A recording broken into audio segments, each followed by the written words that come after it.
सर्वसामान्यांच्या हक्काचा आवाज जागर जनस्थान। लिंगायत कॉलनी मित्रमंडळ व वीरशैव सोसायटी लिंगायत कॉलनी देवळाली गाव यांच्या वतीने प्रभाग क्रमांक 21 मधील नागरिकांच्या मूलभूत समस्यांकडे मनपा प्रशासन आणि लोकप्रतिनिधींचे दुर्लक्ष होत असल्याचा आरोप करण्यात आलाय। संस्थेच्या पदाधिकाऱ्यांनी दिलेल्या माहितीनुसार 2025 पासून लिंगायत कॉलनी परिसरातील 30 वर्षे जुनी पाईपलाईन दुरुस्ती, स्ट्रीट लाईट लावणे, पडायला आलेली झाडे काढणे आणि फुटपाथ दुरुस्तीबाबत मनपा प्रशासनाकडे तसेच स्थानिक लोकप्रतिनिधींकडे अनेकदा लेखी मागणी करण्यात आली, मात्र अद्याप एकाही मागणीची पूर्तता झालेली नाहीये।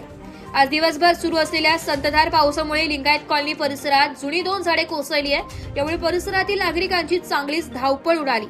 सुदैवाने यात कोणतीही जीवितहानी झाली नाहीये, परंतु रस्त्यालगत आणि वाहतुकीस अडथळा ठरणारी अशीच आणखी अनेक धोकादायक झाडे अद्यापही तोडली नसल्याने नागरिकांच्या जीविताला धोका निर्माण झालाय। शहर आणि ग्रामीण भागात पावसामुळे अनेक ठिकाणी दुर्घटना घडत असताना देखील मनपा प्रशासन लिंगायत कॉलनीतील धोकादायक झाडांकडे आणि मूलभूत सुविधांकडे दुर्लक्ष का करत आहे, असा संतप्त सवाल लिंगायत कॉलनीतील नागरिकांनी उपस्थित केलाय। पडलेली झाडे तातडीने हटवणे, पाईपलाईन दुरुस्त करणे आणि स्ट्रीट लाईटची व्यवस्था करण्याची मागणी नागरिकांनी केली आहे। जागर जनस्थानसाठी संदीप नवसे, नाशिक।